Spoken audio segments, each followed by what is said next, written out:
राधे राधे मेरे प्यारे भाइयों बहनों माताओं व बंधुओं, संस्कार की बातें चैनल में आपका स्वागत है। बंधुओं, आज मार्गशीर्ष मास की पूर्णिमा के दिन मैं आपके लिए लाई हूँ पूर्णिमा की कथा। बंधुओं, जिसे सुनने मात्र से भगवान श्री हरि आपकी हर मनोकामना पूरी करेंगे। भगवान श्री हरि की आप पर अपार कृपा होगी और भगवान श्री हरि मां लक्ष्मी के साथ आपके यहाँ स्थिर रूप में वास करेंगे। आपको पूर्ण सुख की प्राप्ति होगी। बंधुओं, यदि आपने हमारे चैनल को अब तक सब्सक्राइब नहीं किया तो जरूर करें और बेल आइकन दबाना ना भूलें, ताकि आपको हमारी आने वाली सभी वीडियोस की जानकारी सबसे पहले हो सके। बंधुओं, वीडियो को पूरी सुनने के बाद कमेंट बॉक्स में जय विष्णु भगवान जरूर लिखें, जय लक्ष्मी माँ जरूर लिखें। बोलो विष्णु भगवान की जय हो, लक्ष्मी माता की जय हो। किसी नगर में चंद्रहास नाम का एक राजा था। उसकी पत्नी का नाम कृतिका था और वही नगर में एक ब्राह्मण और ब्राह्मणी रहते थे। उनके यहाँ धन धान्य की कोई कमी नहीं थी, पर उनके कोई संतान नहीं थी। इस वजह से वे बहुत दुखी थे। एक समय एक तपस्वी उस नगरी में आया। वह तपस्वी उस ब्राह्मण के घर को छोड़कर सभी घरों से लेकर भोजन करता, पर वह रूपवती से भिक्षा नहीं लेता था। एक दिन जब तपस्वी ने किसी अन्य घर से भिक्षा ली और गंगा के किनारे जाकर प्रेम पूर्वक खाने लगा, तब धनेश्वर ने तपस्वी के सभी कार्यों को करते देखा और अपनी भिक्षा के अनादर को देखकर धनेश्वर तपस्वी से जाकर बोले, आप सभी घरों की भिक्षा लेते हैं, पर मेरे घर से भिक्षा क्यों नहीं लेते? तब तपस्वी ने कहा, जो निसंतान हो उसके घर की भिक्षा बड़ी पापदायिनी मानी जाती है। पतितों का अन्न खाने से मनुष्य आप भी पतित हो जाता है। क्योंकि तुम निसंतान हो, इसलिए मैं तुम्हारे घर की भिक्षा नहीं ले सकता। धनेश्वर ने तपस्वी के पैर पकड़ लिए और बोला, मुझे आप पुत्र प्राप्ति का उपाय बताइए, मेरे इस दुख को खत्म करें। आप मेरे दुख को खत्म करने में समर्थ हैं।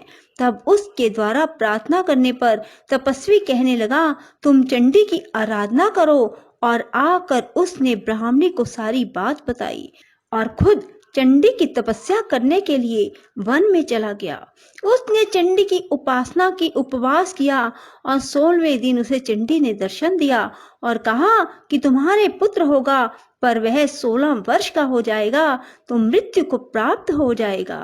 पर यदि तुम 32 पूर्णिमा का व्रत करोगे तो वह दीर्घायु प्राप्त करेगा। जितनी तुम्हारी समर्था हो उतने घी के दीपक बनाकर शिवलिंग के सामने जगाना, पर ऐसा 32 पूर्णिमा को ही करना। प्रातः काल होने पर इस स्थान पर तुम्हें एक आम का पेड़ दिखाई देगा। पेड़ पर चढ़कर एक आम तोड़ना और घर ले जाकर पत्नी को दे देना। अब वह स्वप्न से जागा और पत्नी को सारी बात बताई। स्नान करके पत्नी को खिलाना। प्रातः काल होने पर इस स्थान पर तुम्हें एक आम का पेड़ दिखाई देगा। पेड़ पर चढ़कर एक आम तोड़ना और घर ले जाकर पत्नी को सारी बात बताना और स्नान करके पत्नी को खिलाना। उसके संतान होगी।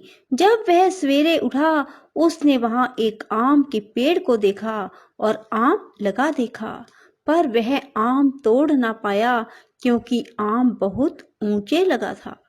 और गणेश जी से प्रार्थना करने लगा कि हे गणेश जी, मेरा कार्य सिद्ध करें और मैं अपना मनोरथ पूर्ण कर सकूं। गणेश जी की कृपा से धनेश्वर पेड़ पर चढ़ गया और उस फल को देखा। उसे महसूस हुआ कि ये तो वही वरदान वाला फल है, और उसने तोड़ा और पेड़ से नीचे उतर आया और फिर घर जाकर उसने अपनी पत्नी को दिया। 9वें महीने उसके पुत्र पैदा हुआ। और पुत्र बहुत ही सुंदर और सुशील था। उसकी माता पिता ने 32 पूर्णमासी का व्रत करना शुरू कर दिया। 16वां वर्ष लगते ही माता पिता को चिंता होने लगी कि कहीं 16 वर्ष होने पर बेटे की मृत्यु तो नहीं हो जाएगी। इसलिए उन्होंने अपने मन में विचार किया कि ये घटना अगर उनके सामने घटित हुई तो क्या होगा। उन्होंने उस बच्चे के मामा को बुलवाया और कहा कि हमारी इच्छा है कि देवी दास को तुम 1 वर्ष के लिए काशी में ले जाकर विद्या ग्रहण करवाओ। उसे अकेला बिल्कुल नहीं छोड़ना, तुम सदा उसके साथ रहना। और इस तरह से उन्होंने अपने बेटे को 1 वर्ष के लिए काशी भेज दिया। किंतु यह बात मामा को नहीं बताई। धनेश्वर ने अपने पुत्र की मंगल कामना के लिए भगवती की आराधना शुरू कर दी और फिर 32 पूर्णिमा का व्रत पूरा कर लिया। कुछ दिनों के बाद मामा भांजा किसी गांव में ठहरे हुए थे। जिस धर्मशाला में वे ठहरे हुए थे वहां एक बारात ठहरी हुई थी। लगन के समय वर को कोई रोग हो गया। वर के पिता ने कुटुंबियों के साथ विचार विमर्श किया कि वह देवीदास को वर के रूप में ले जाते हैं और बाद में विवाह के अन्य काम अपने पुत्र के साथ करवा देंगे। वर का पिता देवीदास के पास गया और बोला, तुम थोड़ी देर के लिए अपने भांजे को हमें दे दो ताकि लगन का काम सुचारू रूप से हो सके। उसके मामा बोले, वर को जो मिले वो हमें देना, मेरा भांजा वर बन जाएगा। और वे मान गए और देवीदास को वर बनने के लिए भेज दिया। विवाह कार्य विधि पूर्वक संपन्न हो गया। पत्नी के साथ भोजन ना किया और पत्नी ने देखा कि उसकी पति की आंखों में आंसू है। वह बोली, आप उदास क्यों हैं? लड़के ने सारी बात बताई। उस कन्या ने कहा, ऐसा कैसे हो सकता है? अग्नि के सामने मैंने आपको पति बनाया है। देवीदास ने कहा, ऐसा मत कहिए, मेरी आयु बहुत छोटी है, मेरी मृत्यु के बाद तुम्हारा क्या होगा? पत्नी बोली, जो होगा सो देखा जाएगा। दोनों ने साथ में भोजन किया और सो गए।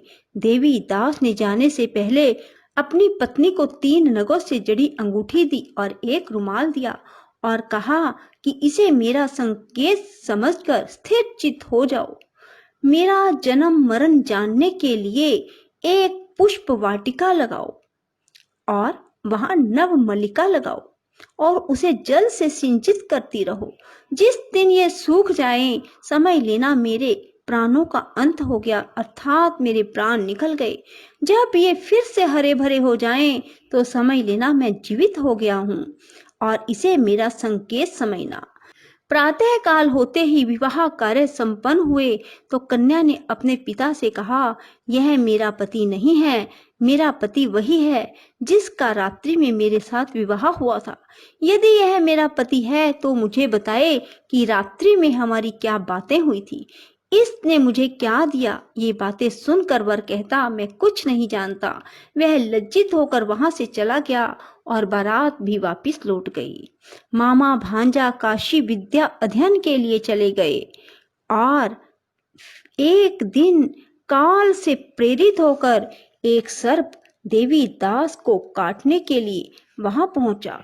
जहर की ज्वाला से सारे स्थान जहरीला हो गया। पूर्णिमा व्रत की कृपा से सांप उसे काट ना पाया। काल वहां आया, उसके शरीर से उसके प्राणों को निकालने की कोशिश करने लगा और वह मूर्छित हो गया। भगवान शिव पार्वती भी वहां आए। उसे मूर्छित दशा में देखकर माता पार्वती ने शिव जी से कहा, इसकी माता ने 32 पूर्णिमा का व्रत किया था, इसे प्राण दें। भक्त वत्सल भगवान ने उसे प्राण दान दिए। व्रत के प्रभाव से काल को भी पीछे हटना पड़ा। उसकी स्त्री उसकी प्रतीक्षा करती थी। उसने देखा कि पुष्प वाटिका में कुछ भी ना रहा और साथ ही देखा कि सब हरा भरा हो गया। ऐसा देखकर मैं बहुत हर्षित हुई और अपने पिता से बोली, पिताजी, मेरे पति ठीक हैं, उन्हें ढूंढिए। उधर मामा भांजा भी 16वां वर्ष पूरा होने पर काशी से वापस चल पड़े और कन्या के घर पहुंच गए। कन्या ने अपने वर को पहचान लिया। धनेश्वर 32 पूर्णिमाओं के व्रत करने से पुत्रवान हो गया और जो भी स्त्री इस व्रत को करती हैं वह कभी विधवा नहीं होती, सौभाग्यवती रहती है। यह व्रत पुत्र पौत्रों को देने वाला और सभी मनोकामनाओं को पूर्ण करने वाला है। भगवान शिव की कृपा से 32 व्रत करने वालों की हर इच्छा पूरी हो जाती है। बोलो शिव शंकर भोलेनाथ की जय। राधे राधे, जय श्री कृष्णा। बंधुओं, यदि आपको हमारी वीडियो पसंद आए तो इसे लाइक करें और शेयर भी जरूर करें। धन्यवाद।